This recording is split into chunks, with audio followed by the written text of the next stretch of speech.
dan syukur kehadirat Allah Subhanahu wa taala. Alhamdulillah rabbil alamin.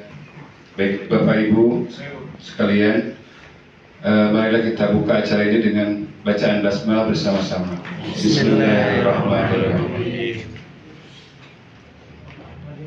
Bapak Ibu yang saya muliakan, kita musyawarahkan berhasil dan ada dalam ridho Allah Subhanahu wa taala. Pertama, nepakeun Pak Abdi Salman. Saya Kepala Bidang Pengelolaan Persampahan di Dinas Lingkungan Hidup Kota Bandung. Dan memang permasalahan sampah di Kota Bandung masih menjadi kendala. Kita yang masih menggunakan TPS Sarimukti sebagai tempat pembuangan akhir kita, saat ini oleh pemerintah provinsi diharuskan mengurangi jumlah ritasinya Bapak Ibu dari 170 ritasi menjadi 140 ritasi per akhir 2024 kemarin begitu. Oleh karenanya Bapak Ibu sekalian, kami berupaya juga tentu saja dengan dukungan dari masyarakat melakukan banyak sekali program lah begitu ya, terutama yang memang melibatkan partisipasi dan peran serta masyarakat. Mungkin Bapak Ibu sudah familiar dengan Kang Pisman, kemudian RWKBS, kawasan bebas sampah, di Atap ini cukup seru Pak, terutama di RW 19 yang Pak Dodi itu Pak, itu juga banyak sekali dari tidak hanya dari masyarakat Bandung, tapi dari luar kota Bandung juga meninjau ke sana bagaimana pengolahan sampah bisa dilakukan secara mandiri begitu Pak. Kemudian tadi yang berbasis masyarakat, KBS, Kang Pisman, bank sampah dan lain sebagainya itu tetap berjalan. Namun demikian pada realitanya program tersebut mungkin baru bisa mencapai optimal hanya 30% Bapak Ibu. Sehingga kami menjalankan pula apa yang disebut dengan pengolahan sampah. Mungkin Bapak Ibu melihat juga dulu di Indramayu tidak ada pengolahan apa-apa ya Pak, hanya di tambrukeun lah gitu ya, kemudian diangkut oleh truk sebanyak kurang lebih 3 rit per hari begitu. Namun demikian berjalannya waktu kita pasang mesin hibrid Pak, ada 2 lain di sana dan alhamdulillah sudah bisa mengurangi 1 rit.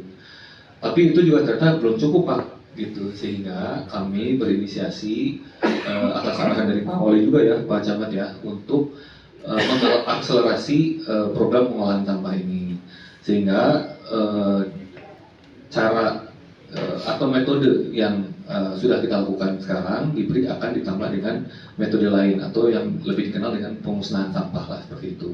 Karena memang berdasarkan informasi ada 26 RW yang masuk sampahnya ke TPS Indramayu ini, dan paling banyak memang di Antapani Kidul ini begitu ya, jumlah RW-nya ada 16 kalau saya tidak salah datanya begitu ya. Sehingga program ini akan sangat membantu dalam pengolahan sampah, sehingga pengurangan atau kuota ritasi kita yang dibatasi ke Sarimukti bisa diselesaikan seperti itu. Karena kita nggak punya tempat lain Bapak Ibu, gitu ya.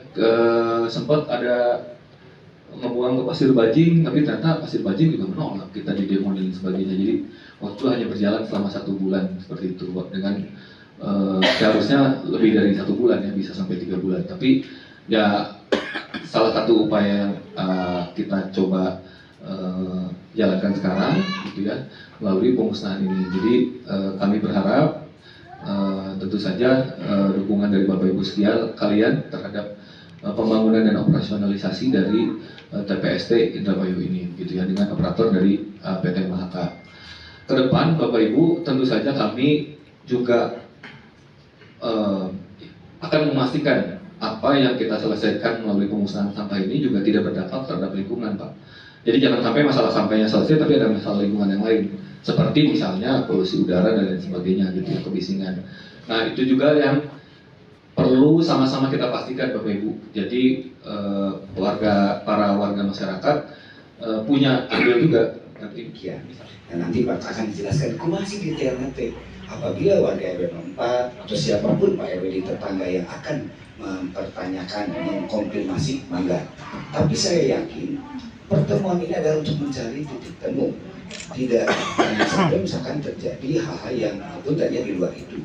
Karena sekali lagi kami ini adalah dari pemerintah ini akan mencoba mengatasi salah satu prioritas persoalan di Kota Bandung adalah bagaimana menangani tentang sampah. Itu adalah prioritasnya Pak Wali Kota yang dipesankan kepada kami semuanya, termasuk kepada jajaran warga di seluruh Kota Bandung. Saya pikir itu sebagai pengantar, dan Bapak dan Ibu sekalian, tentu kami berharap sekali lagi kita semuanya akan mendapatkan hasil yang lebih baik lah daripada kondisi sekarang. Dan kami berharap juga bahwa nanti dari DLH dalam ini langsung Pak Kabid yang hadir akan menyampaikan beberapa poin daripada pertemuan ini, dan teknis nanti dari PT Mahaka. Itu saja yang dapat disampaikan Bapak dan Ibu. Terima kasih atas kehadirannya. Mudah-mudahan berkah bagi semuanya. Punten wilayah langkung sahur bahe carekna bobot sapa yang caleg sapakan dah siapun terna. Sapatos biasa Pak, aduh mas sok ngayatakeun teh pamili kitu teh bahasa Indonesia teh tapi rezeki Febrian aura kasih. Cukup sekian dan terima kasih. Bila taufiq wal hidayah. Assalamualaikum warahmatullahi wabarakatuh. Ya, menyambung tadi tentang progres pengolahan sampah dan rencana pengolahan sampah yang akan kita laksanakan gitu ya. Kita akan bahas secara teknikal nih Pak ya, izin kita akan coba paparkan apa saja sih yang akan kita organik, meskipun anorganiknya itu tidak sepenuhnya murni, tapi ini sangat akan membantu gitu ya. Si anorganik ini tuh nanti kita akan coba kendalikan dengan cara dibakar Pak, gitu kan, sampai kondisi darurat sampahnya ini atau sampahnya ini terkendali gitu. Nah nanti anorganik ini pada saat semuanya sudah terkendali gitu kan, kita bisa ada alternatif lain pengolahan sampah Pak. Yang penting saat ini itu target kami tidak terjadi penumpukan. Yang pertama, terus tidak menimbulkan bau Pak, gitu. Saat ini memang masih ada bau ya, tapi kita akan coba siasati, gitu kan, bau yang dihasilkan dari sampah organik ini itu supaya tidak mengganggu Pak, gitu. Nanti kita akan bedah seperti apa teknis pengendaliannya. Nah ini alur pengolahan sampahnya kita pertegas lagi di sini. Dari jembatan Timba masuk ke drop zone. Drop zone ini itu adalah area yang sudah kita persiapkan, jadi tidak sembarangan nyimpen gitu Pak. Kemudian nanti masuk ke conveyor set. Conveyor set ini sebenarnya ada dua kan, ada conveyor horizontal itu untuk memilah manual. Kita juga akan coba pilah gitu sampah yang memang memiliki nilai jual gitu kan, sampah residu, sampah berbahaya terutama. Sampah berbahaya itu seperti apa? Seperti sampah medical Pak, itu nggak boleh ya. Terus kemudian sampah B3 gitu ya. Terus kemudian ada batu baterai, ada botol pilok, itu bisa menimbulkan ledakan Pak. Gitu, makanya ini harus ada proses pemilahan manual. Sehingga dari alur pengolahan sampah ini tuh memang kami menyiapkan sekitar 11 sampai 12 ya. Alhamdulillah tadi setelah mendengar dari paparan dari pihak ketiga yaitu PT Mahaka,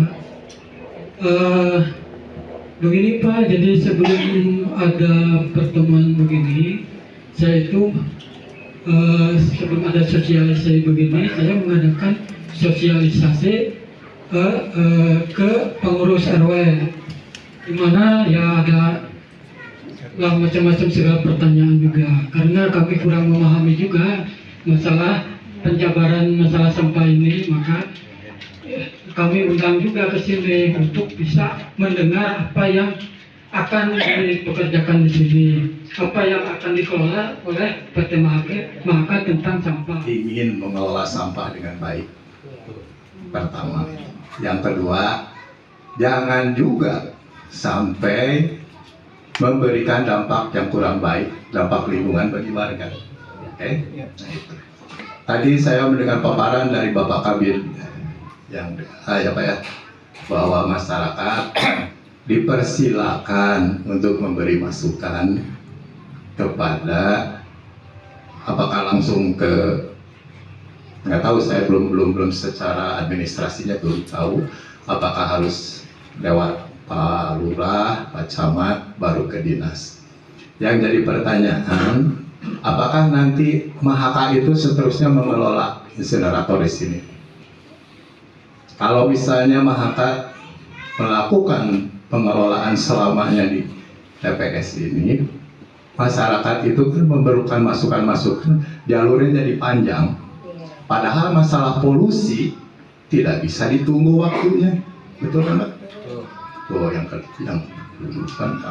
yang kedua, apakah sekarang masih diberlakukan aturan-aturan penempatan pengolahan sampah secara thermal?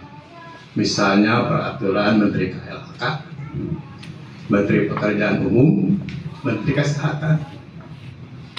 Saya mohon masukan dari Bapak Kabid, apakah itu masih diberlakukan? Ada, kalau tidak salah, ada persyaratan penempatan dari insinerator itu, kalau tidak salah 300 meter dari lingkungan. Ya, itu yang kedua. Yang ketiga, saya mendapatkan atau undangan dari Bapak RW membahas masalah usulan-usulan dari masyarakat atau dari warga RW 4 mengenai keadaan TPS ini. Yang pertama adalah pada waktu musim hujan, Pak Camat, itu lindinya itu kesolokan di depan rumah. Baunya, baunya cukup bau, lalatnya banyak, tikusnya sampai ke rumah, ke kamar mandi. Nah, kalau tidak salah saya lihat dokumen pertemuan itu sebelum tanggal undangan hari ini. Kalau tidak salah ya Pak RW ya, ada DLH-nya. Ya. Nah, sekarang kenapa tanggapan dari masyarakat itu belum Bapak jawab atau belum Bapak tanggapi? Tahu-tahunya sudah kami diminta sosialisasi mengenai pengolahan sampah. Kalau tidak salah, penempatan lokasi TPA atau insinerator, kalau memang masih berlaku peraturan-peraturan tersebut, studi awal, bikin DED, partisipasi masyarakat itu katanya kalau benar dimasukkan, ya Pak ya. Nah, sekarang masukan masyarakat merasa ada pencemaran lingkungan, belum ditanggapi, tahu-tahunya Pak DLH sudah menunjuk pihak ketiga. Itu tidak masalah, itu adalah internalnya DLH sama pihak ketiga. Sekarang saya juga yang keempat, yang ke Mahaka. Apakah yang di Bali, di Denpasar mana Pak? Di pasar. Kagungan Mahaka? Mohon. Res Kagungan Mahaka? Oke. Kalau di Bandung? Belum. Di Bandung di sektor 1 Citarum Harum, Pak. Citarum Harum. Eta lokasinya sekat pemukiman tuh Pak. Tebihnya banyak. Jangan upami informasi, ya Pak, pengalaman abdi. Sosialisasi ke masyarakat sakit aja lujuk pihak ketiru. Tuh Pak, ya Pak, bukan saya sengajakeunnya pengalaman abdi. Nah, ayeuna upami leres anu di mana Pak? Di Bandung tadi. Di sektor 1. Tinggal bitaan iraha di bangunan. Tos 2 tahun, Pak. 2 tahun. Tiasa marga diudingakeun hasil polusi emisinya. Baku mutunanya tiasa diudingakeun, sareng nu di Bali oge tiasa diudingakeun. Anu kalima, kalau upami ningali ini bisa menciptakan suasana zero waste Pak di setiap TPS. Insya Allah. Mungkin itu saja penyampaian teknis, kita bisa sharing, mungkin bisa kalau ada yang memang perlu ditanyakan gitu kan, bisa kita diskusi teknis mungkin ya Pak ya.